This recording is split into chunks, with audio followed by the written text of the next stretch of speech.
So our first trip, our first stop in the world outside the academy, putting into practice some of the things that we learned in school, is the idea of discourse community, is the groups that we belong to. It's a fancy sounding term. It comes from the same root word as discussion. So it's talking, communicating.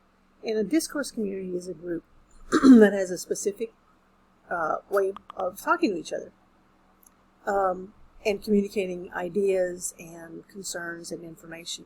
So we're members of lots of discourse communities.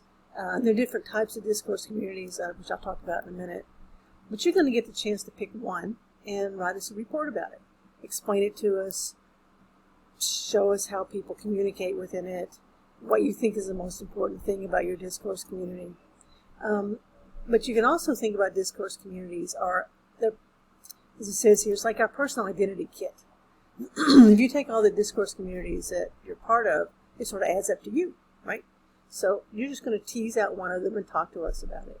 The assignment itself is a 1,000-word report on the discourse community, on one of them. And there's a template for it down here, further down on the page, which I'll show you in a second. Again, you're going to explain it to us, show how language works in the discourse community, why it's an important thing, what we should take away from it that matters. So we're going to talk about it a little bit, what discourse community is.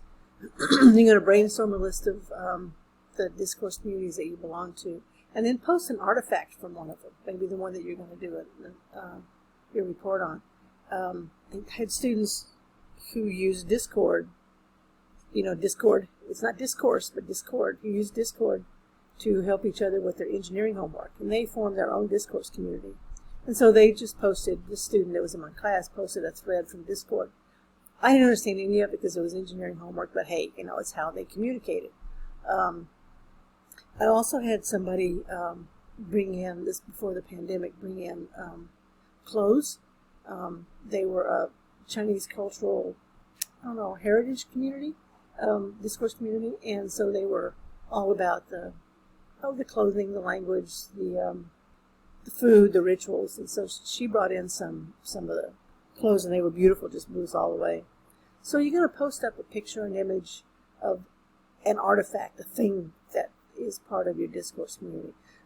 People love seeing these and responding to them, but we don't have to do anything with them. Just show them to us so we can get a sense of what your discourse community is. And then when you pick, the discourse community you want to investigate, you interview one or two people in the community and talk to them about what it means to be in it.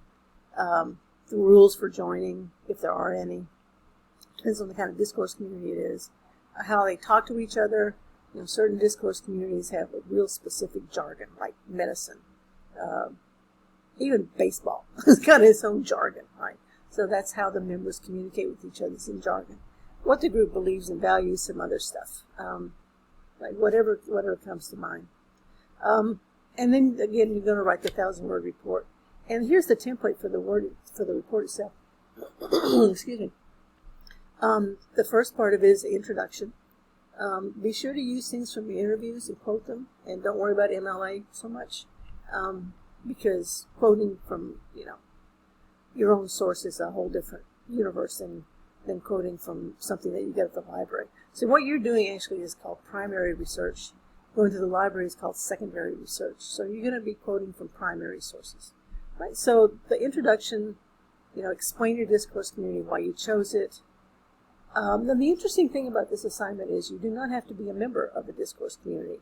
If, for example, you want to be an engineer and you want to know more about that community, how to sort of become a member of it, interview people in an engineering discourse community that you're interested in and see what they have to say. It's really fascinating to do that kind of almost job research, but doing it in a way that's not just about the work, but it's about how people communicate, how you join, how new people are brought in, how they're trained in the culture and the beliefs of that discourse community, because they all have beliefs, which again I'll talk to you about in just a second.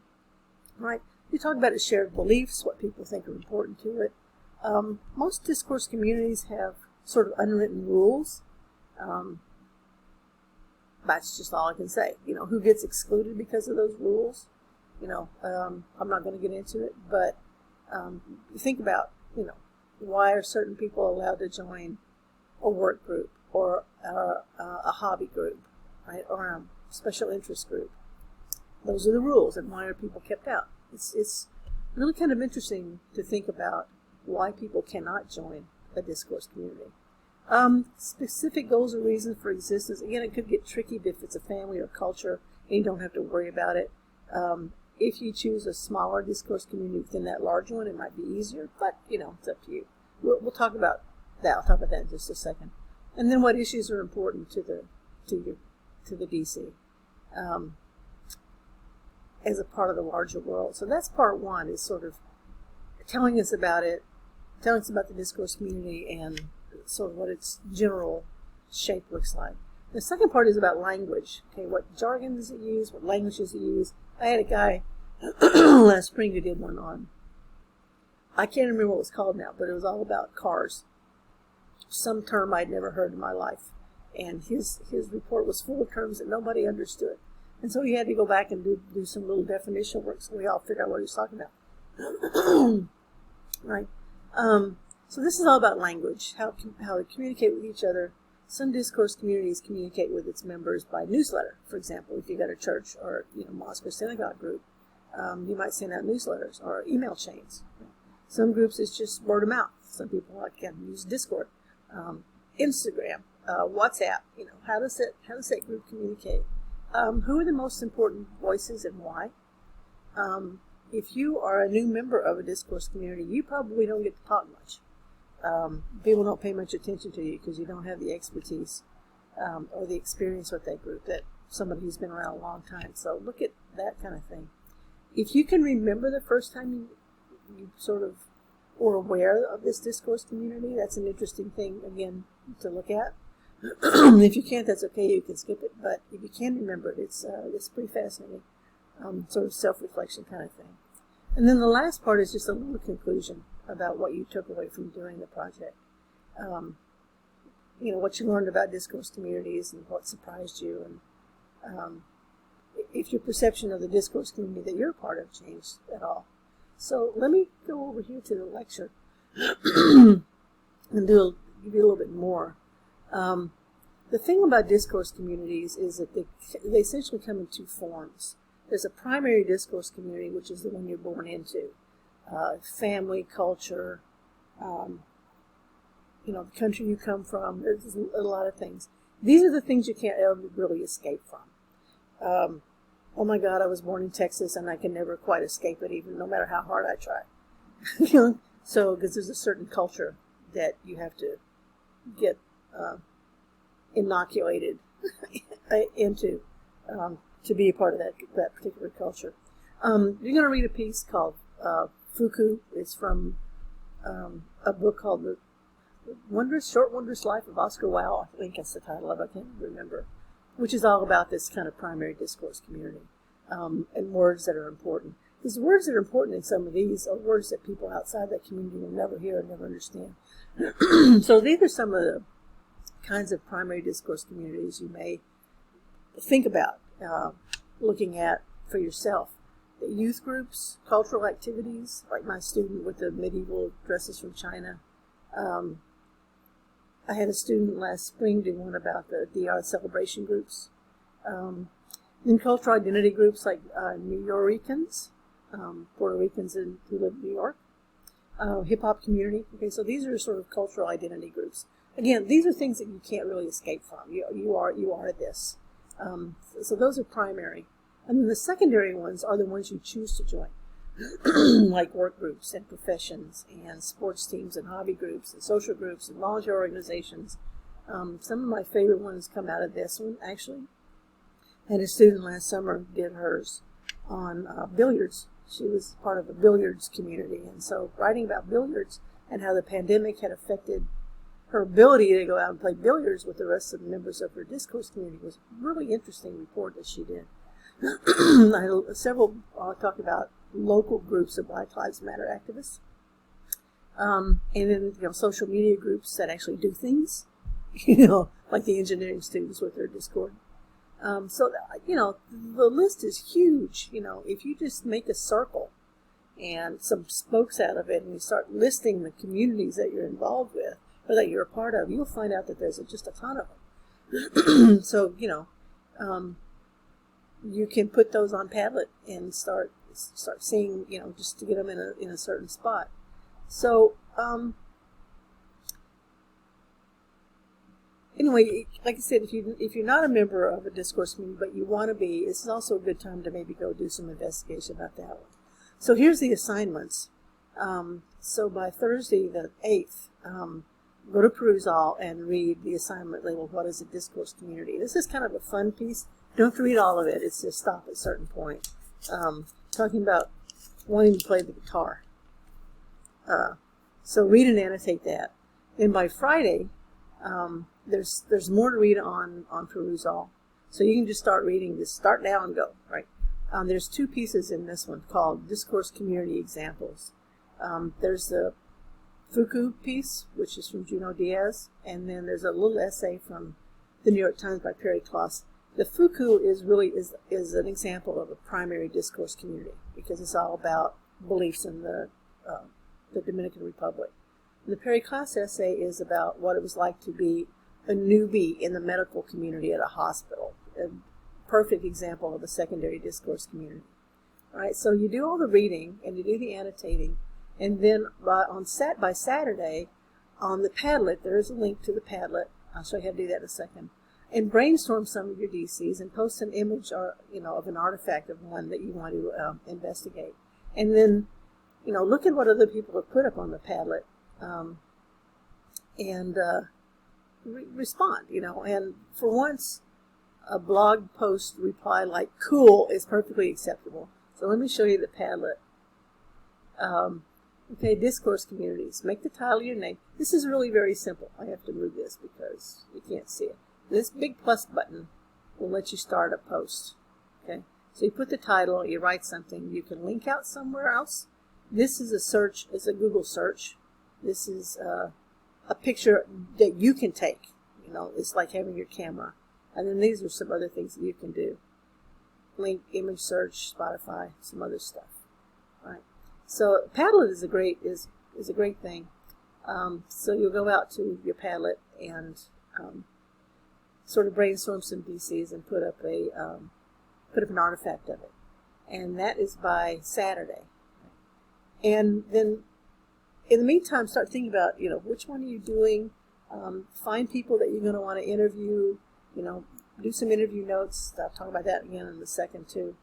And then by Tuesday the 13th, do just the first part of the report.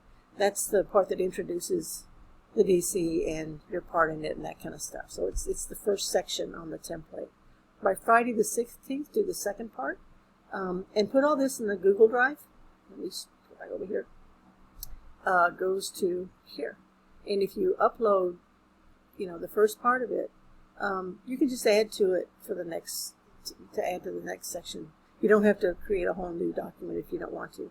So it's just you're just going to be building this assignment as you go, right? And then by the 16th, you add the last part of it. Right? 16th is the second part, and the 19th is the last part. And then I'll come back on here. You'll see me on Slack and on the announcements page. I make comments as we go along, so you can use it for revisions. And I'm going to ask you all to comment as well, and leave some things like, I like how you did this. I want to know more about this. I'm not sure what you meant by this. Maybe you could. This is not a grammar hunt. This is not what's generally called peer review, a term I freaking hate. But this is meant to give people feedback on what you think about, what they're writing. I like how you talked about this. I want to know more about this part of it because you gave me a little, but tell me more. Right? And suggestions on making something a little better, which a writer can ignore. I used to work in the film industry as a script TV writer, and we would get notes from the network about the scripts. And the rule was, if you got a note from one person wanting you to change something, you could ignore it because it's just their opinion. If you got the same note from more than one person, you better go look at it. Maybe not, their solutions corrections may not be the right ones, but you should look at that spot because something's going on that didn't work quite right. Right? So that's here. There's the template, which is actually on the other page too, but here's a downloadable version of it. These are some tips and a worksheet for how to interviewing people. I'm not sure it's going to pop up on here, but I'll give it a shot. I don't know if you can see this or not, but there's a worksheet about creating open-ended questions, and not asking questions that have just a yes or no answer, but tell me about, or what do you think about, how did you, what is it like to, right? So there's a whole worksheet on to set up and coming up with some possible questions for your interviewee before you talk to them. That's always good because doing an interview is not much fun. I mean, the only thing worse is doing a public speaking. I hate those. But if you walk into an interview and you're not prepared with some questions, you'll lose your place and you'll lose your mind and they'll go like, well, this person's an idiot. So it's always good to have this stuff prepared ahead of time. So that's this one.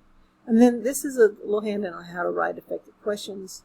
Again, I don't know if you can see it, but this is give you how to design some good questions. There's leading questions and open questions. The leading question, do you get along with your parents? Yeah. An open-ended question is just tell me about this. So tell me about is always a good word. I wonder about, or what would you, or how did you? So those are some good effective questions, how to create good questions. And then tips for successful interviews. Doing an interview is just hard. I mean, it's just hard work. And when we're in synchronous class, we do this with each other in breakout rooms. But we can't do that. So you're sort of on your own. But that's why I put these tips up here for you, so that you can have them and look at them before you go out and interview, one or two people in the discourse community to get their input on what goes on in the DC. Right? So that's all about the interviewing stuff. Well, I think that covers. There's one other thing I wanted to show you, just as a kind of a support. Now this link, it says Carrie's slideshow on the page. In fact, it says it right there. Carrie's slideshow. Carrie Hall is our director of first year writing, and she and I use Canva all the time. And this is a Canva she made about discourse community, so you can get to it too. This is another way of thinking about a discourse community, that DCs do a combination of 5 things: saying, doing, being, valuing, and believing. It's an identity kit, and all of these things kind of come into play, all 5 of these factors. A discourse community, like the billiards people, they talk a certain way, right? They do certain things, and they don't do certain things because they value fair play and and they also value expertise. They believe that if you are good at something, you should be rewarded for it, right? And the way of being, if you've ever hung out at a pool hall, you'll know what that means, and there's no way for me to explain it to you. But this is the concept of discourse community, so it's something else to think about in terms of it. Now here's some discourse communities that she put together. There's one. Nuyorican, Black Lives Matter activists, online gamers, alt-right subgroups, the Proud Boys versus one, I don't know, those people scare me. So I don't pay that much attention, but they're, it's not everybody who's a conservative, but specific subgroups and discourse communities of people who are like that. Right? So one of the things that's important about learning about discourse communities, and this is sort of gets at the bottom line about this whole unit, is if we learn about another group, we'll be able to find ways to communicate with them better. Right? We're always trying to figure out, get the jargon of the group that we think is the coolest, that we think, we really want to be part of. And if you don't know the language, you stand out as a newbie, as somebody who really doesn't know what they're doing. So and that's just us and our behavior. But understanding discourse communities is also important because if you're trying to write something to somebody, if you're trying to write a communication of some sort to a specific community that has a specific language and goals, you need to think about who those people are and what the context is for the communication that you're trying to get to them. So if you understand them, and this is audience, I don't know if you all have been exposed to the idea of rhetorical context or rhetorical situations. But a rhetorical situation is essentially any communication act. Because there's an audience, there's an author, somebody who's starting this, there's a purpose for this communication being created, there's the communication itself. Communication act could be a speech, could be a paper. And even that text, the kind of text you create, the genre that you pick, whether it's a technical report versus an instruction manual, matters based on that rhetorical situation. I'll put the rhetorical triangle up on the announcements page just so you can see it. But understanding a discourse community will help you figure out how to communicate with them based on those rhetorical situations. So it's a group that shares ways of saying, doing, believing, valuing. It's funny too because, a lot of times members of a certain discourse community will recognize each other. I remember back in the days of the Goths, they'd come in with their black coats and their hoods, and they'd sit in the back of the room and put their hoods over their faces and go to sleep. It's like, okay, do the Goth thing, right? You can recognize those people. So this is all about understanding what those communities are about, the ones that you're involved in, and picking one to do a report on it. And that is really pretty much it for the lecture. Again, I'm going to post this lecture in a lectures folder in Perusall in the library. So you go to, it's the library of Perusall. So you go to Perusall. I'll show you. I got to sign back in. If you go to, okay, here's the assignments, right? And here's the library. And in the library, okay, I don't have it up yet because it's the first one I've done, but there will be a folder just like this that says lectures. We'll have these video lectures. And the cool thing about these video lectures, putting them here on Perusall, is that you can stop the lecture, just hit the pause as it's playing if you don't understand something. And there's a button up here at the top right of the video, and you can click on that to ask a question and do just like you're annotating a regular article, and leave me a question, and I'll answer it as soon as I get notice that someone's left me a question on there. So that's Perusall, and that's what we're going to do. All right, I think that's it. That's enough. It's 20 minutes. It's way beyond my time.